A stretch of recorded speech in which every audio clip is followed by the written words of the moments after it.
터널 안에서 화재가 나면 자칫 많은 인명과 재산 피해가 날 수 있습니다. 최근에는 길이가 수천 미터에 이르는 긴 터널들이 늘어나면서 피해 위험이 더 커지고 있습니다. 특히 긴 터널에서 차량 화재가 날 경우 밀폐된 공간에 뜨거운 복사열이 전달되면서 후속 차량까지 연쇄적으로 불이 붙는 파이어 점프 현상이 일어나 더욱 위험합니다.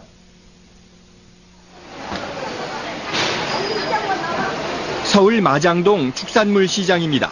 이곳에서 축산물 도소매업을 하고 있는 올해 63살의 김근수 씨. 지금 김 씨를 기억하는 사람은 별로 없지만 2년 전만 해도 꽤 유명한 인사였습니다. 김 씨는 지난 2003년 6월 서울 홍지문 터널에서 화재가 났을 때 초기 화재 진압과 인명 구조에 앞장섰던 주인공으로 당시 용감한 119 시민 표창을 받기도 했습니다. 아는 사람들은 그냥 피신하고 막 도망가더라고요. 근데 저는 죽어도 이걸 꺼야 되겠다. 끄고 해결해야 되겠다. 그런 욕심에 이제 소화전을 열고 호스를 꺼내가지고 불을 껐는데. 김 씨는 요즘도 경기도 김포에 사는 큰아들을 보러 갈 때마다 가끔 홍지문 터널을 이용합니다. 그때마다 김 씨에겐 연기가 가득 차고 어두운 터널을 1km 이상 기어서 20여 분 만에 빠져나왔던 악몽 같은 기억이 되살아나곤 합니다. 됐으면 저도 이 길을 안 다니고 싶은데 또 자식이 이쪽 방면에 있기 때문에 지나치다 보면은 아무래도 공포감이 많이 들죠. 지금도 사고 후유증에 시달리고 있다는 김 씨는 어쩔 수 없이 터널을 지날 때는 전보다 더 조심하고 주의를 기울인다고 말합니다. 사고 났을 경우에 어떻게 해서 우리가 빨리 피신해야 되겠다는 거, 어떤 방법으로 해야 되겠다는 거, 저는 항상 그런 마음을 가지고 소화전이 이쯤에 있구나, 몇몇 대학 거리에 있구나, 이런 걸 항상 염두에 두고 다닙니다.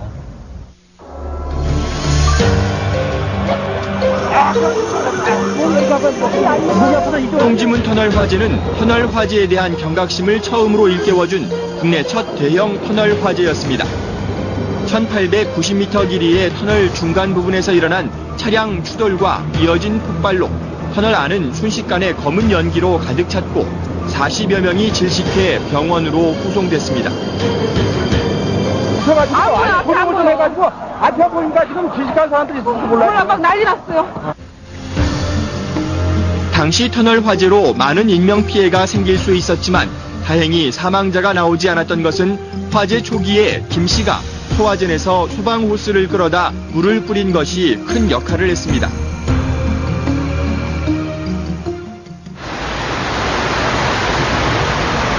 홍지문 터널은 사고 후 2년 동안 화재에 대비한 방제 대책을 강화해 왔습니다. 가장 최근 설치한 것은 자동 화재 감지 장치. 근무자들이 CCTV를 이용해 24시간 터널 안을 감시하면서 동시에 화재가 일어나면 자동으로 감지해서 알려주는 설비를 갖추고 최근 시험 운용에 들어갔습니다. 2년 전 근무자의 수동 오작동에 의한 사고로 무용지물이 됐던 연기 배출 시스템은 오작동 사고가 원천적으로 일어나지 않도록 프로그램을 고쳐서 새로 입력했습니다. 지금 시스템은 정보를 하다가 화재 모드로 들어가가지고 화재 모드를 누르게 되면 자동적으로 공기 급기가 정지가 되고 자동으로 공기가 배출할 수 있는 기능으로 자동 시스템상에 컴퓨터상에 보완해놨습니다. 터널 안에는 소화전과 소화기의 설치 간격을 줄여서 촘촘히 비치하고 재난에 대비한 방송시설이나 비상시 피난 유도 등 개수도 늘렸습니다. 또 피난 연결 통로에는 화재가 났을 때 역방향 터널로 불길이 번지지 않도록 피난 셔터와 방화문을 설치했습니다. 홍지문 터널은 하루 평균 15만 대 이상의 차량이 이용하는 국내에서 가장 복잡한 터널 가운데 하나입니다. 그런 만큼 추돌이나 고장 등 크고 작은 차량 사고가 요즘도 하루에 2-3건씩 터널 안에서 일어나고 있습니다. 4월 달부터 8월 말까지 해가지고 전체 사고 건수가 414건입니다. 그 중에서 고장 차량이 한 70% 차지하고요. 그 다음에 추돌 사고요. 그 다음에 도착 전 쉽게 말하면은 사고가 나더라도 금방 출발하는 건수가 더 됩니다. 터널 내 차량 사고가 잦다는 것은 그만큼 대형 터널 화재가 또 일어날 가능성을 갖고 있다는 것을 의미합니다. 터널 내 차량 화재가 얼마나 위험한지 폭 9m, 높이 8m, 길이 25m의 모형 터널을 만들어 놓고 실험을 했습니다. 자동차 2대를 터널 안에 가까이 놓고 앞차에서 불이 난 상황을 가정했습니다. 앞차의 트렁크 부분에서 활활 불이 타들어갑니다.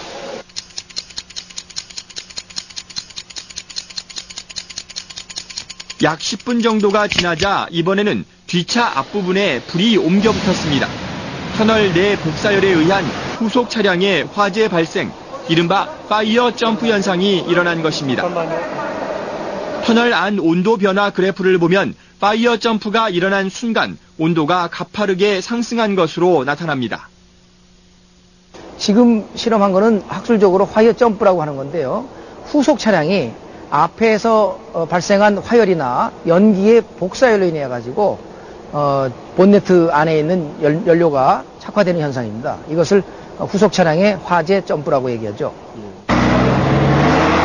이 같은 터널 내 파이어 점프 사례가 최근 유럽에서 실제로 발생했습니다. 지난 6월 프랑스와 이탈리아를 연결하는 길이 13km의 프레지 터널에서 차량 화재가 일어난 것입니다.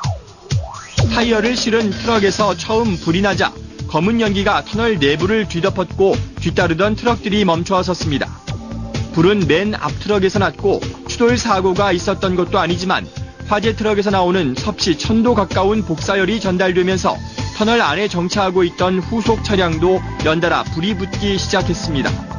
파이어 점프 현상이 일어난 것입니다. 잠시 후 소방차 2대가 불을 끄기 위해 터널 안에 들어갔지만 이 소방차마저도 파이어 점프로 불에 타버렸습니다. 이 화재로 2명이 목숨을 잃었습니다. 그러나 터널을 이용하는 운전자들 대부분은 터널 화재에 대한 경각심을 그다지 갖고 있지 않습니다. 설마 터널 안에서 불이 날까 생각 안 해보고 그냥 무덤덤하게 그냥 다니고 있습니다. 차에 소화기 있으세요? 없습니다. 불이 날 염려가 없기 때문에 가지고 다니지를 않습니다. 불이 날 수도 있잖아요. 요즘은 차 상태가 좋아서 그런 염려는 않습니다. 최근 몇 년간 터널 화재는 방제 시스템이 잘 갖춰져 있다는 유럽의 수 킬로미터짜리 긴 터널에서 더 자주 일어났습니다.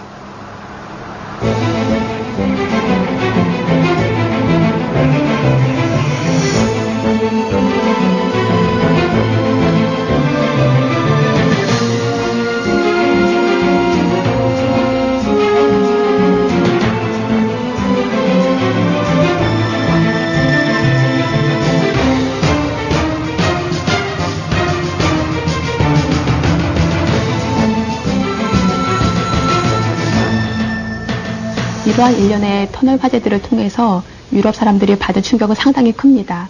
그로 인해서 지금 활발히 연구가 진행되어지고 있고 그 한 예로 기존의 터널들이 어떠한 방제 설비가 되어져야 하는지 그 업그레이드를 위한 기준들이 제시되어져 있고 그리고 그를 위해서 실제 크기의 화재 실험을 하고 있습니다. 지난해 12월 개통한 충북 괴산의 장현 터널입니다.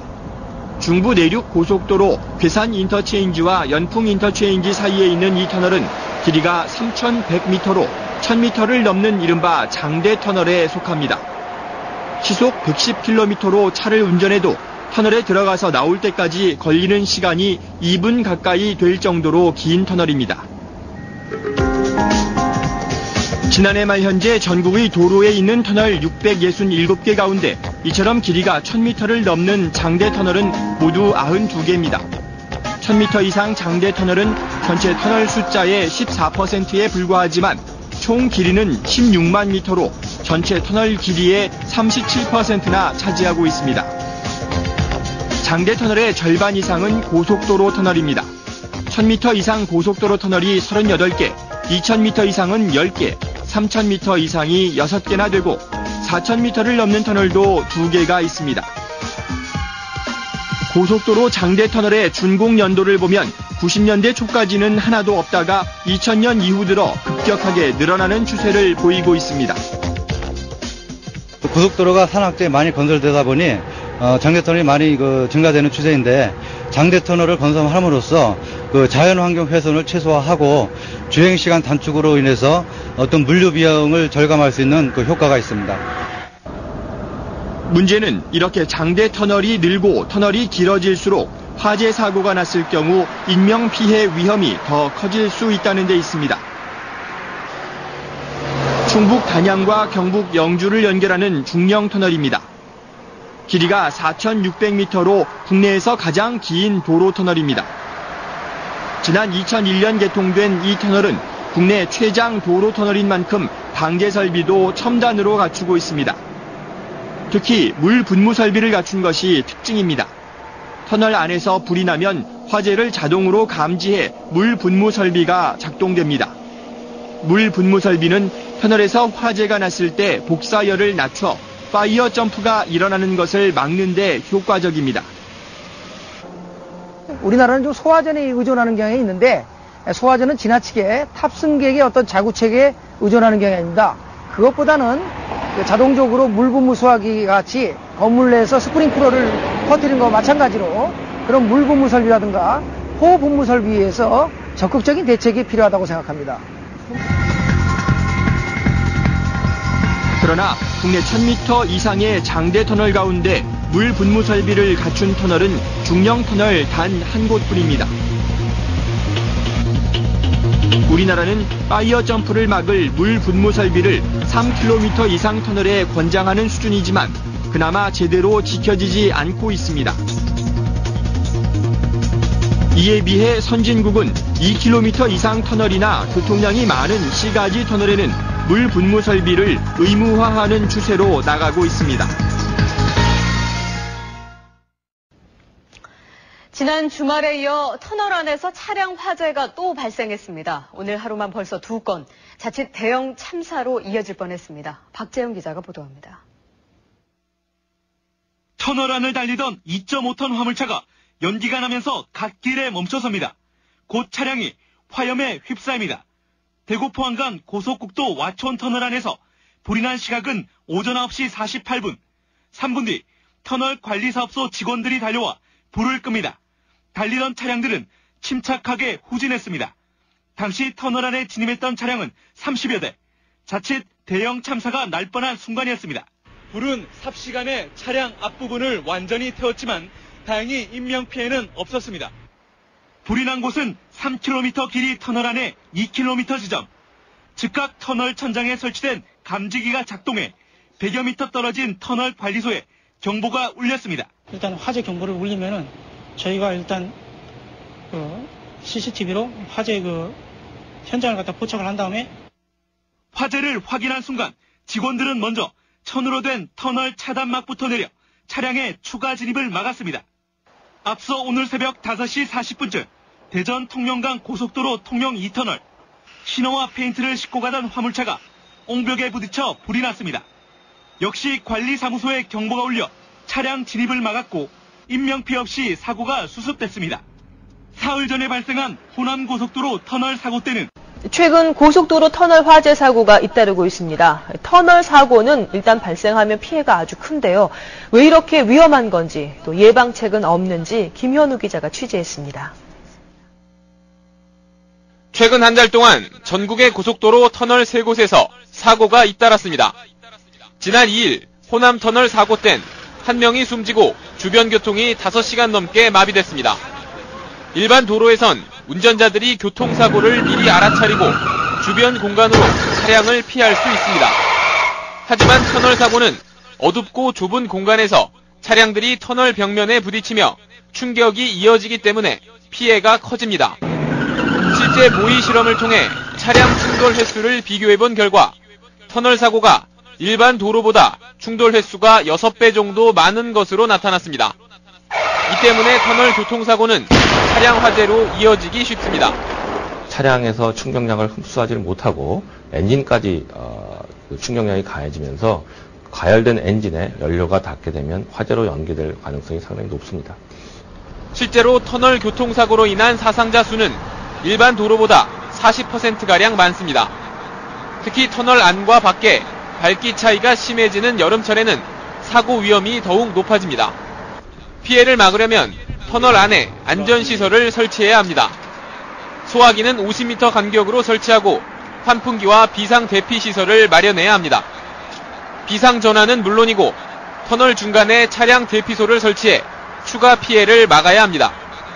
2004년 이후 건설된 터널에만 적용되는 이런 안전 기준을 모든 터널에 적용하는 일이 시급합니다.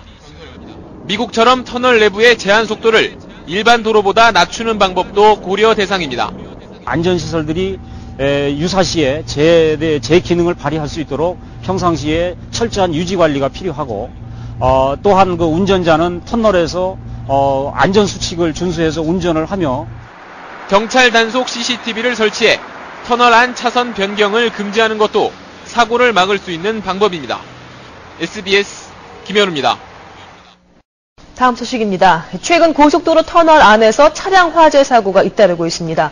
며칠 전에 호남 터널 사고에 이어 오늘은 경북 경산과 경남 통영 하루에 두 군데에서나 터널 화재 사고가 났습니다. 터널 사고의 문제점 한승구 기자가 취재했습니다. 오늘 오전 대구 포항 고속도로 와촌 터널 2.5톤 화물 트럭이 순식간에 불길에 휩싸였습니다. 도로공사 직원과 소방대원들이 출동해 30분 만에 불을 껐지만 1시간여 동안 고속도로가 심한 정체를 빚었습니다. 오늘 새벽 대전 통영 고속도로 통영 2터널 3.5톤 트럭 한 대가 터널 외벽으로 돌진합니다. 뒤따르던 차량들이 급히 후진해 빠져나가고 터널 안이 연기로 자욱해집니다. 이 사고로 트럭에 실려있던 시너와 페인트 2,700여 리터가 바닥으로 쏟아지면서 불이 붙었습니다. 운전자 박 씨는 차를 빠져나와 다행히 인명피해는 없었지만 화재로 인한 열기와 폭발로 시설물 피해가 컸습니다. 터널 내 150m 구간의 조명시설이 불탔고 제트팬 같은 환기시설이 크게 파손돼 정상 복구가 늦어지고 있습니다. 전기시설은 일단은 한 2, 3일 내에 살릴 수 있겠지만 차가 다니게 하는 데까지는 시간은 많이 안 걸리겠지만 완전 복구를 위해서는 그 시간은 많이 걸립니다. 제트팬을 새로 달고 해야 되기 때문에. 오늘 사고도 터널 내 안전운행이 지켜지지 않았기 때문입니다.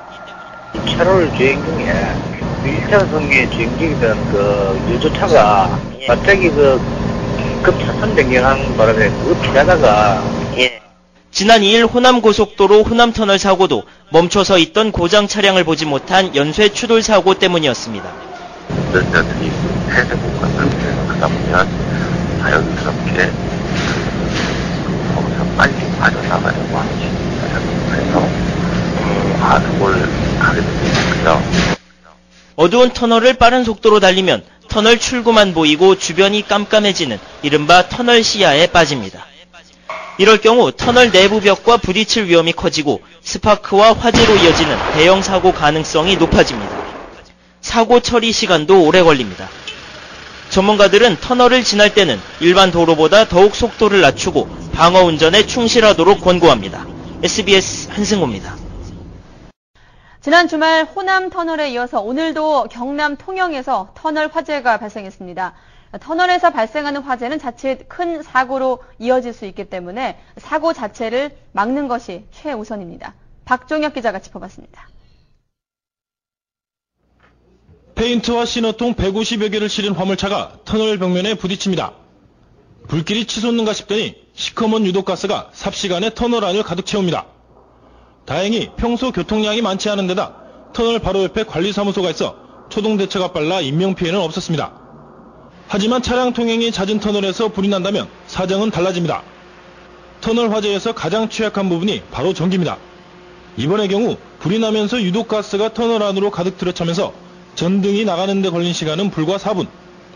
차와 사람으로 가득한 그것도 어두운 터널 안에서 500-600m 떨어진 비상구로 신속하게 대피하는 것은 쉽지만은 않습니다. 특히 비상유도등 역할을 하는 소화기 표시등마저 화재 발생 1분 30초 만에 모두 꺼졌습니다. 시각경보기라고 있습니다. 네. 시각경보기는 걸린 시간은 좀 위험한 시설이다. 이런 터널도 많고 그런 시설들에 있어서는 순간적인 빛을 바짝바짝 주면서 강렬한 빛을 주지만 20분 동안 상시 켜져 있는 불을 그늘 켜줄 수 없거든요. 불을 빨리 끄는데도 어려움이 있습니다.